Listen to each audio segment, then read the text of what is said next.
0 Internacional pela 14ª rodada do Campeonato Brasileiro. Fluminense que ficou parado ali, estacionado na terceira colocação com apenas 26 pontos. Aquela história de freguesia parece que não aconteceu. Fluminense muito mal mais uma vez. E a gente vai direto para análise dele, Vitor Lessa.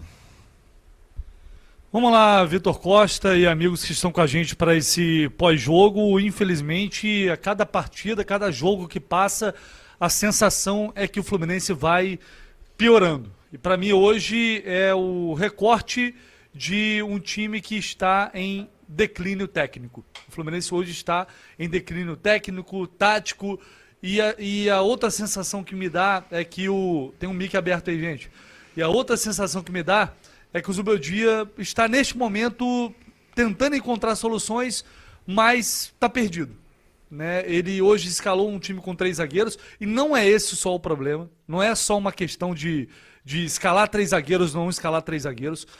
Poderia ser 3 volantes, poderia ser 3 atacantes. A questão é que o que o Zubeldia está pensando não está funcionando. Ele tem tomado decisões erradas, algumas coisas e erros que ele já vinha cometendo antes. E o mais importante para mim, o mais relevante, dentro de campo, os jogadores não executam mais aquilo que ele pensa para os jogos. Pelo menos é isso que eu tenho visto. Por quê? Porque tem jogador que está entrando, que está tendo sequência e sistematicamente entra e joga cada vez pior. O ataque hoje do Fluminense é uma crise técnica. É uma crise de eficiência. O que produz Serna? Olha a atuação do Serna mais uma vez hoje entrando no segundo tempo. Por que o Serna continua tendo a quantidade de oportunidades que ele tem, mal conseguindo dominar uma bola? Tem dificuldade para dominar uma bola. O que o Canóbio está produzindo para o time, ofensivamente falando? O que esses jogadores estão fazendo? E, consequentemente, aí você pode dizer que os atacantes também vai ficar difícil jogar assim, porque né, o time não cria, uma dificuldade imensa. Tudo bem, mas o Caxias já entrou no segundo tempo. Vocês conseguem falar alguma coisa que o Caxias fez no jogo? Depois que ele entrou? O John Kennedy até tentou fazer algumas coisas ali, mas assim, é muito pouco. Teve uma finalização do John Kennedy. É muito pouco para o que o Fluminense precisa neste momento, que é inclusive avançar para as oitavas de final da Libertadores. Como vai fazer isso? Ganhar 3 jogos com esse futebol que está aí? Haja fé. Haja fé. Porque está realmente difícil. Hoje, e porque eu falei que não é uma questão só de 3 zagueiros, 3 volantes, perdeu porque colocou 3 zagueiros. Não perdeu porque colocou 3 zagueiros. Não é essa a questão. Acho até que essa foi uma decisão acertada. Continuo. A opinião não vou ser, porque é muito fácil. Perdeu o jogo, agora fez merda, fez tudo errado. Não. Eu concordei com a tentativa de fazer algo diferente, que é escalar 3 zagueiros. Mas é o que eu estou dizendo. Dentro de campo as coisas não estão acontecendo. Porque coletivamente o Fluminense caiu muito. A análise que fica para mim é essa. O Fluminense caiu tecnicamente e coletivamente como time, ele está num processo de queda. Não funciona. Por quê? Quando você escala 3 zagueiros, você tem que ter no meio de campo jogadores que fazem o jogo evoluir, né, para tirar o time de trás. Hoje o Fluminense no Beira-Rio, aquele dia lá em La Paz, a gente tem meias volantes que só tocam a bola para os lados. O Lúcio Acosta saiu do time e acabou. Aí entra o Savarino no segundo tempo e começa a acontecer alguma coisa, porque ele é um jogador qualificado. Mas enquanto não tem o Savarino ali, e até com ele em campo, fica difícil a bola chegar para ele com qualidade. Hoje chegou mais porque o Inter, que, vamos lá, gente, tem que fazer um esforço grande para perder esse time do Internacional, tá? Com todo respeito, o time do Inter é muito fraco, é um time lento, é um time previsível e o Fluminense conseguiu perder. Perdeu porque basicamente entregou 2 gols, a gente vai chegar lá. Então a gente tem volantes, hoje a atuação do Bernal foi um negócio assustador de ruim. Assim, um lixo completo. Aliás, os 2 últimos jogos dele, com a merda que ele fez lá na Argentina. O Alisson é um jogador extremamente burocrático. O Lima foi embora, trouxe o Alisson. Muito burocrático. É muito passe pro lado. É uma posse de bola totalmente mentirosa. A posse de bola do Fluminense hoje, vou passar aqui pra vocês. 67% de posse de bola. 18 finalizações do Internacional, 11 do Fluminense. Quantas dessas foram no gol? Foram realmente perigosas? Teve uma muito perigosa, cara a cara, que o Serra dominou e não teve nem o trabalho de pelo menos tirar o goleiro da jogada ou ganhar um ângulo para tentar empatar o jogo. Ou para tentar fazer um golzinho, na verdade. Ele pegou, do jeito que a bola veio e pum, chutou em cima do goleiro. Foi a chance mais perigosa que o Fluminense teve no jogo, desperdiçada pelo Serra. Um dos piores jogadores do Fluminense já há algum tempo. Foram 634 passes trocados pelo Fluminense, 312 do Internacional. O dobro, mais ou menos. O que o Fluminense fez com essa posse de bola, com esse passe?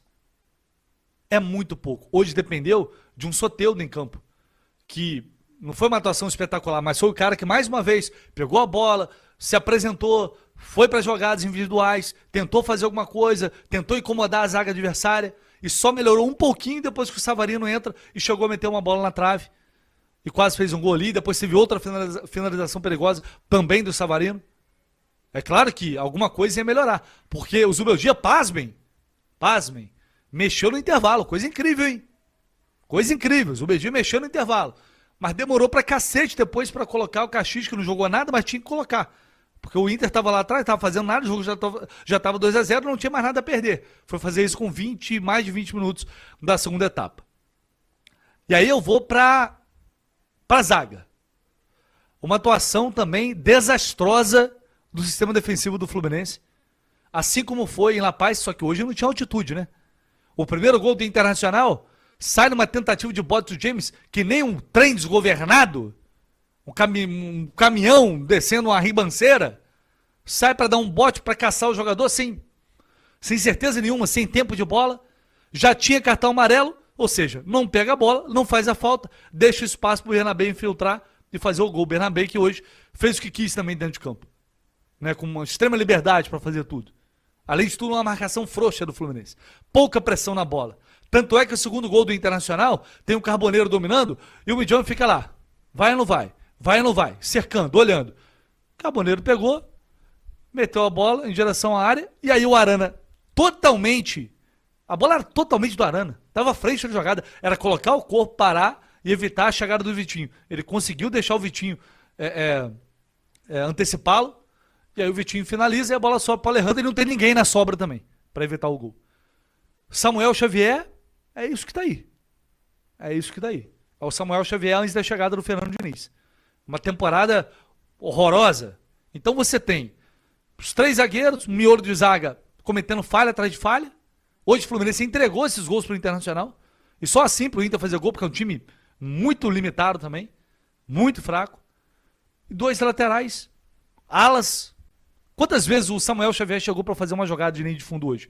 O Fluminense tinha 3 zagueiros. O Arana até tentou ali no primeiro tempo, mas muito pouco também. Então a questão, ela vai muito além de jogar com 3 zagueiros, com 3 volantes, com 3 atacantes. Você pode jogar com 4 atacantes e não construir nada. Você pode jogar com 2 camisas 10. Se coletivamente a engrenagem parou de funcionar, se não está acontecendo, vai ter dificuldade. Então o que falta ao Fluminense hoje é qualidade.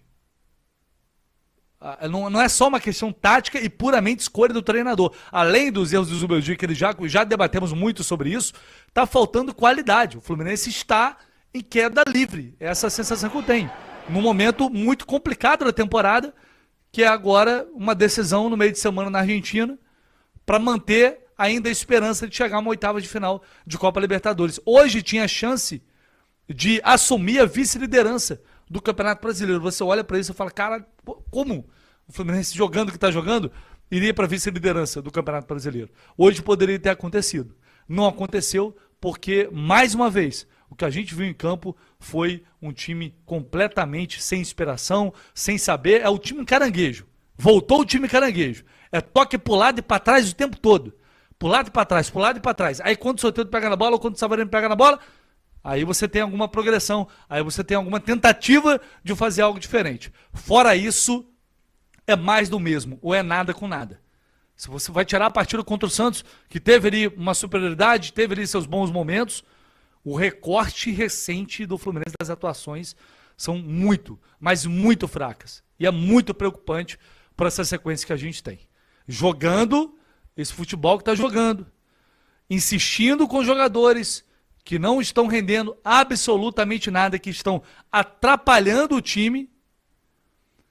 Luiz Ubeldia, eu espero que realmente a sua fé ela esteja inabalável. Já que você disse que, né, vocês não têm fé. Eu tenho fé. Eu estou sentindo que eu vou classificar na Libertadores. Então tomara que a sua fé realmente esteja firme e forte, porque você vai precisar de muita fé para conseguir chegar às oitavas de final da Copa Libertadores, Vitão. É isso, portanto, tá aí a análise do Vitor Lessa e sem mais delongas, vamos direto para a análise do nosso Felipe Costa. Fala, Phil. Fala, Vitão, fala, Lessa, Cauã, todo mundo que está acompanhando aí. Mais uma derrota do Fluminense, são 2 vitórias apenas nos últimos 9 jogos. O Fluminense praticamente acabou o futebol do Fluminense, ele não consegue performar mais. Para mim, o primeiro tempo deixa uma coisa óbvia e que a gente precisa entender.